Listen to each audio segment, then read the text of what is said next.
Welcome to classic digital education. Classic digital education में आप सभी का स्वागत है।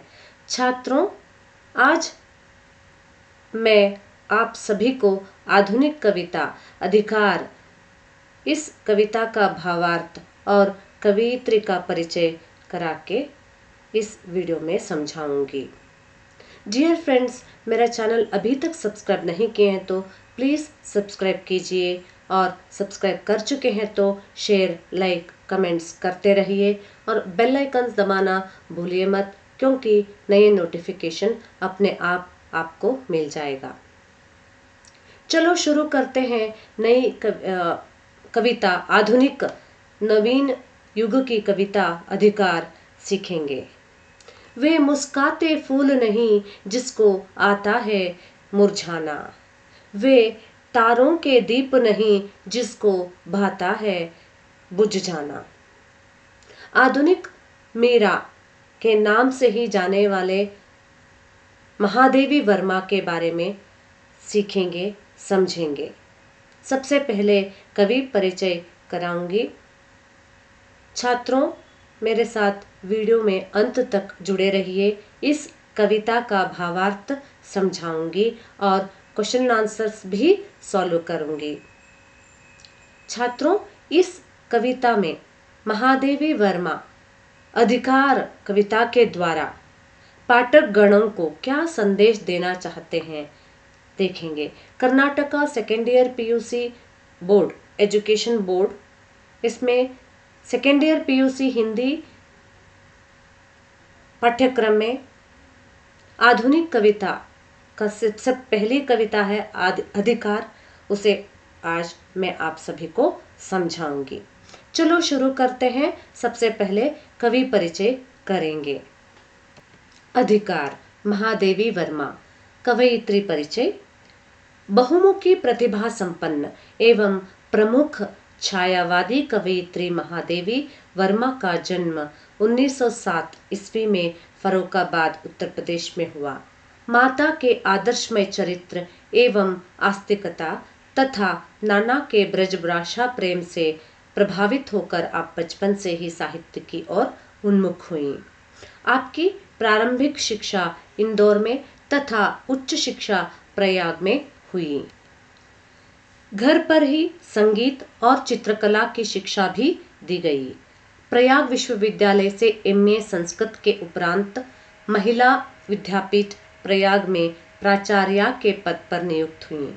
गद्य और पद्य दोनों में निपुण महादेवी वर्मा को यामा पर भारतीय ज्ञानपीठ पुरस्कार से सम्मानित किया गया। आपकी साहित्य साधना के फलस्वरूप भारत सरकार ने पद्म भूषण की उपाधि से अलंकृत किया। आपकी मृत्यु 11 सितंबर 1987 ईस्वी को हुई। छात्रों, महादेवी वर्मा एक ऐसी कवयित्री है, छायावादी काल में एक 4 स्तंभों में एक प्रमुख स्तंभ मानी जाती है। महादेवी वर्मा बहुमुखी प्रतिभा संपन्न है, यानी साहित्य के हर एक विधाओं में गद्य और पद्य दोनों में निपुण महादेवी वर्मा को यामा नामक ग्रंथ पर संकलन पर भारतीय ज्ञानपीठ पुरस्कार से सम्मानित किया गया। इनका जन्म 1907 ईस्वी में फर्रुखाबाद, उत्तर प्रदेश के फर्रुखाबाद में हुआ।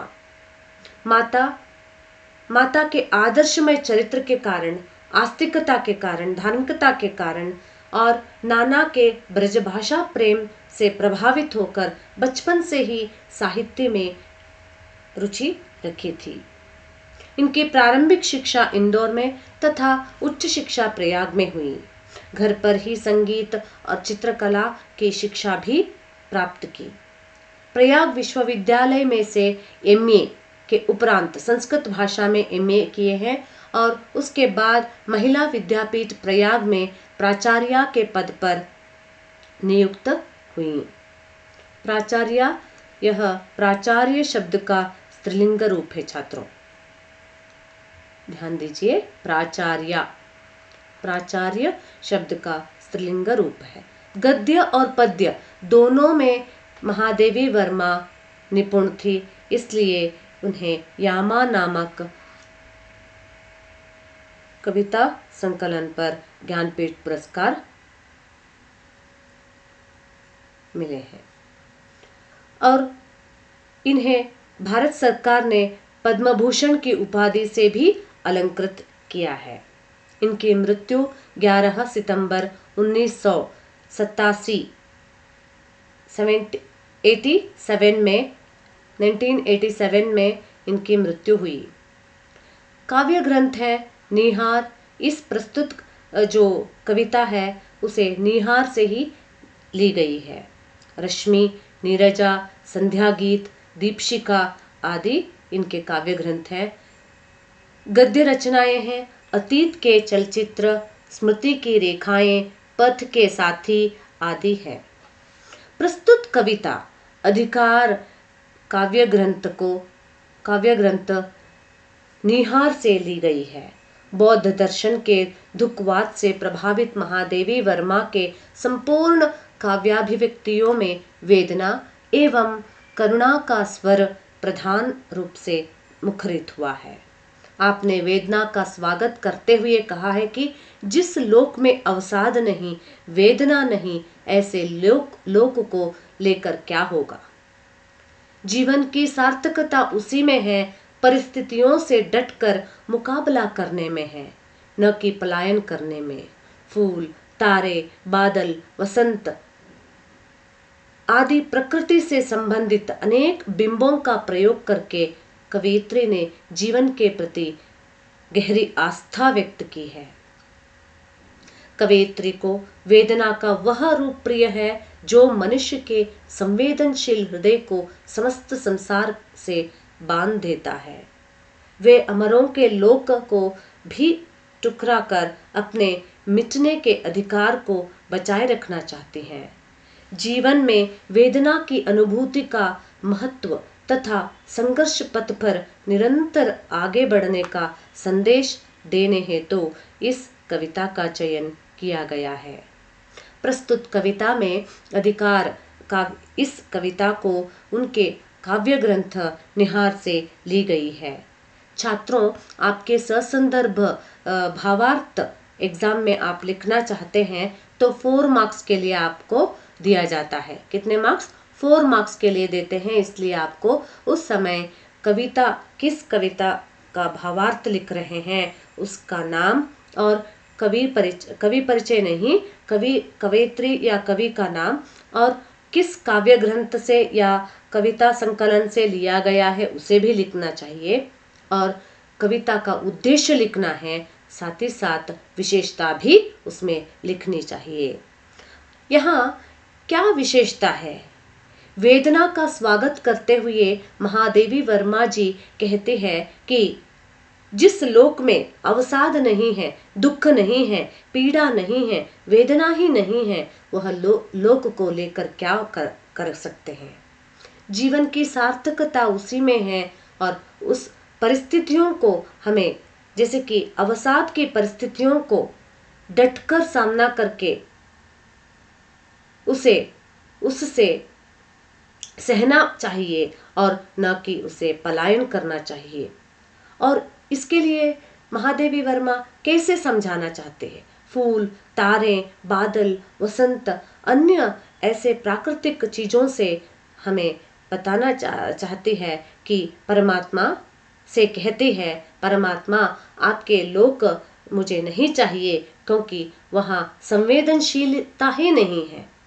हर जगह हर समय वसंत ऋतु है, बादल घुलते ही नहीं है और तारे दिन और रात सब समय दिखाई देते हैं, फूल मुरझाते ही नहीं है। तो ऐसा लोक को लेकर क्या होगा? मुझे नहीं चाहिए। कवयित्री को वेदना का वह रूप प्रिय है जो मनुष्य के संवेदनशील हृदय को समस्त संसार से बांध देने वाला रूप प्रिय है।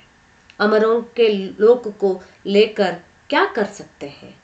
इसलिए कहती है, जिस जीव पृथ्वी पर जन्म लेते हैं तो मृत्यु अनिवार्य है, मिटने का अधिकार चाहती है।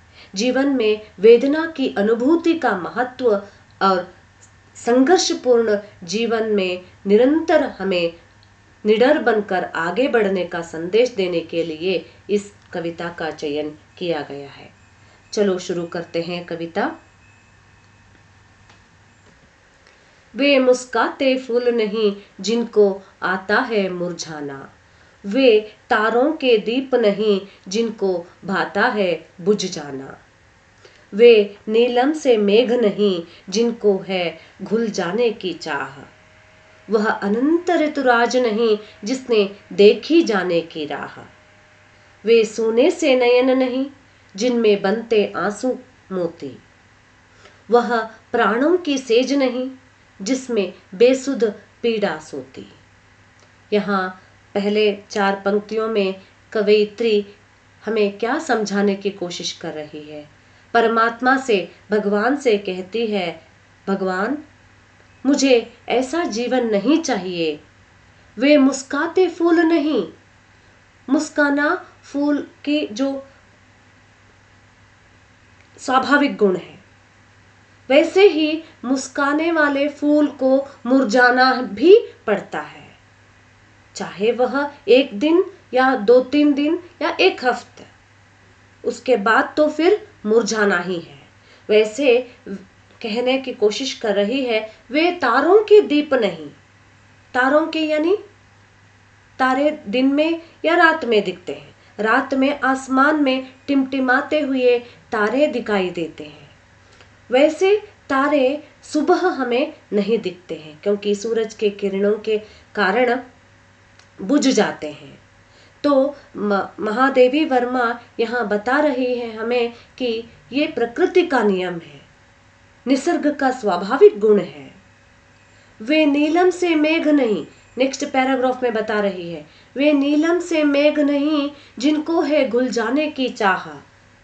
आप सब जानते हैं जो वाटर साइकिल में किस तरह मेघ घुल मिलकर बारिश के, बरसात के पानी के साथ पृथ्वी पहुंच जाती है, वैसे ही कहते हैं कि नीलम से मेघ नहीं, वह मेघ काले बादल घुलकर बारिश के पानी के साथ आना चाहिए, नहीं तो उसका अर्थ योग्यता नहीं होता है।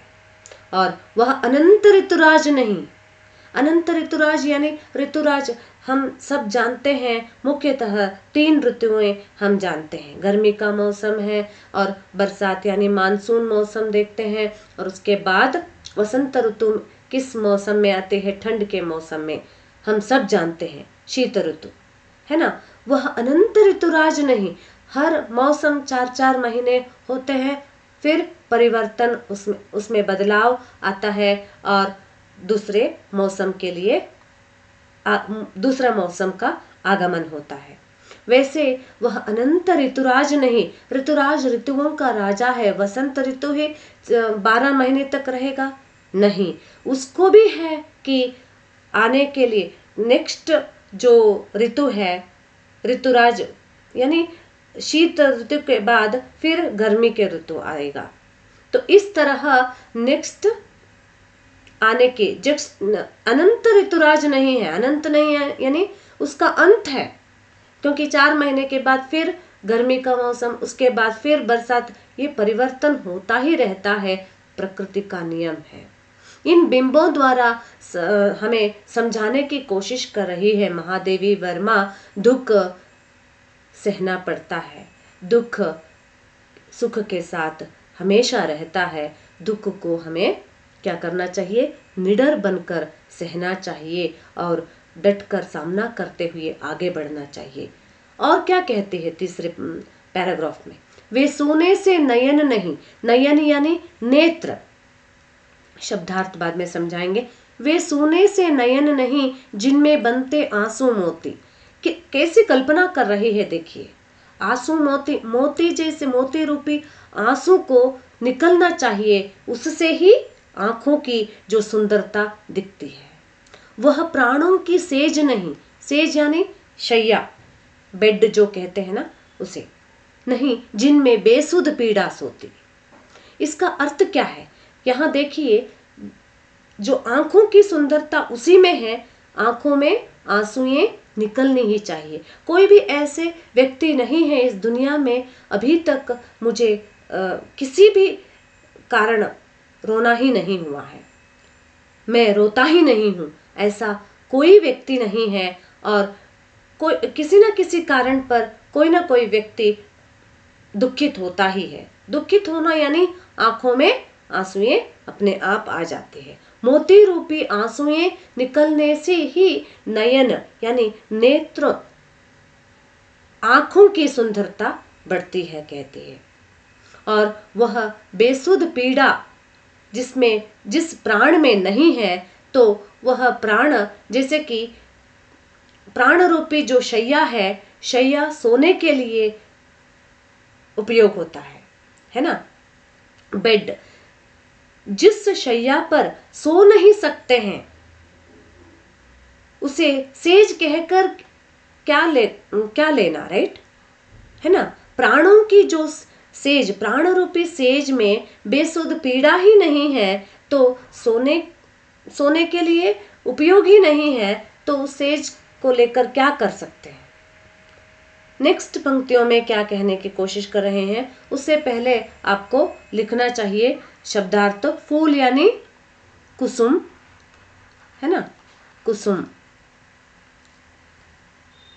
तारों, नक्षत्र। बाथा, प्रिय। नीलम, मेघ, नीलम से मेघ, मेघ यानी बादल, घन, है ना। ऋतुराज, ऋतुओं का राजा, वसंत ऋतु।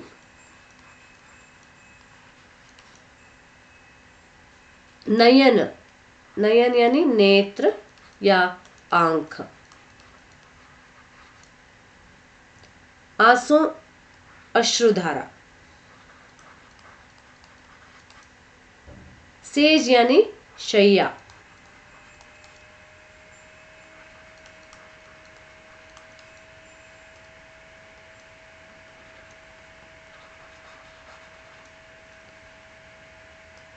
अब पीड़ा, लास्ट वन, पीड़ा। पीड़ा यानी वेदना, है ना, वेदना।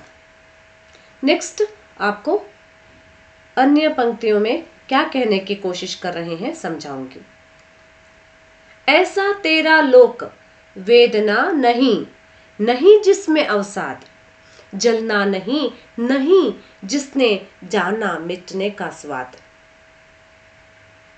क्या अमरों का लोक मिलेगा तेरी करुणा का उपहार, रहने दो हे देव, अरे यह मेरा मिटने का अधिकार। ऐसा तेरा लोक, यहाँ परमात्मा से बात कर रही है। महादेवी वर्मा जी परमात्मा से कहती है कि वेदना नहीं है तुम्हारे लोक में, वेदना नहीं है, फूल मुरझाते नहीं, तारे दिन में रात में सब समय दिखाई देते हैं, और ऋतुएं नहीं बदलते हैं, परिवर्तन ही नहीं है, हर समय खुशी, हर समय सुख ही है, वेदना का अनुभव ही नहीं है, वेदना ही नहीं है जिसमें दुख ही नहीं है। अवसाद यानी दुख, है ना, वेदना यानी पीड़ा। यहाँ बता रही है जलना नहीं, नहीं जिसने जाना मिटने का स्वाद। मिटने का स्वाद यानी मरने का जो अनुभव है, मिट जाने का अनुभव है, वह कुछ भी नहीं है। जलना नहीं, अवसाद नहीं, वेदना नहीं, तुम्हारे लोक में कुछ भी नहीं है, ऐसा कुछ भी नहीं है। वेदना नहीं है, दुख नहीं है, जलने के अनुभव नहीं है, मिटने का भी स्वाद नहीं है। तो ऐसा तेरा लोक को लेके क्या करूं मैं। क्या अमरों का लोक मिलेगा। अमरों का, अमर यानी जिसे अंत ना होता है, जिसे मरना नहीं है, उसे हम कहते हैं अमर, है ना, है कि नहीं। क्या अमरों का लोक मिलेगा तेरी करुणा का उपहार। उपहार यानी भेंट, है ना। कवयित्री परमात्मा से प्रश्न की जा रही है कि तेरे करुणा के भेंट के रूप में अमरों का लोक मिलेगा मुझे? रहने दो देव, मुझे नहीं चाहिए। अरे भगवान, मुझे आपके लोक की इच्छा नहीं है। आपके लोक में ऐसा कुछ भी नहीं है जिसमें वेदना नहीं, अवसाद नहीं और जलने का अनुभव नहीं, मिचने का स्वाद भी नहीं है। ऐसा लोक को लेकर, अमरों का लोक को लेकर मैं क्या करूं? मुझे नहीं चाहिए। मुझे यहीं रहना है, इस पृथ्वी में जो मिटने का अधिकार मुझे चाहिए, मिटने का अनुभव मुझे चाहिए। इस तरह कवयित्री अनेक प्राकृतिक बिंबों द्वारा हमें समझाने की कोशिश कर रही है। भगवान से प्रश्न करती है कि अरे तेरे लोक में ऐसा कुछ भी नहीं है, इसलिए तुम्हारा जो अमरों का लोक मुझे नहीं चाहिए, जिसमें आंसुएं नहीं है, जो आंखों में आंसू ही नहीं निकलते हैं, नकली लगते हैं, राइट, है ना। जो शैया सोने योग्य नहीं है तो वह सेज को लेकर क्या करे, है ना।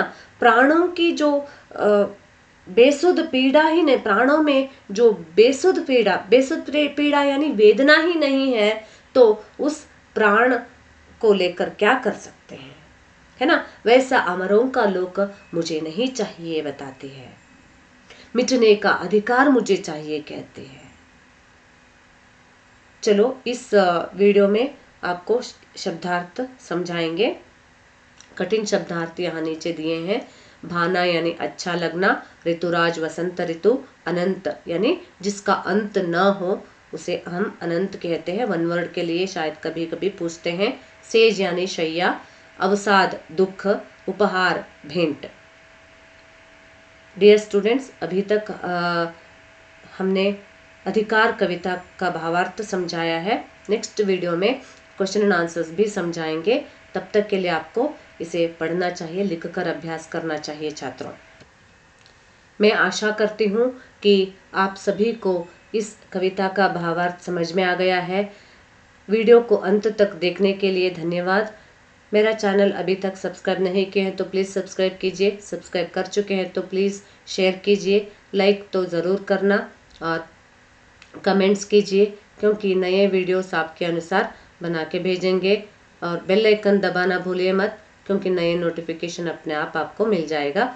मिलेंगे अगले वीडियो में, तब तक के लिए धन्यवाद छात्रों।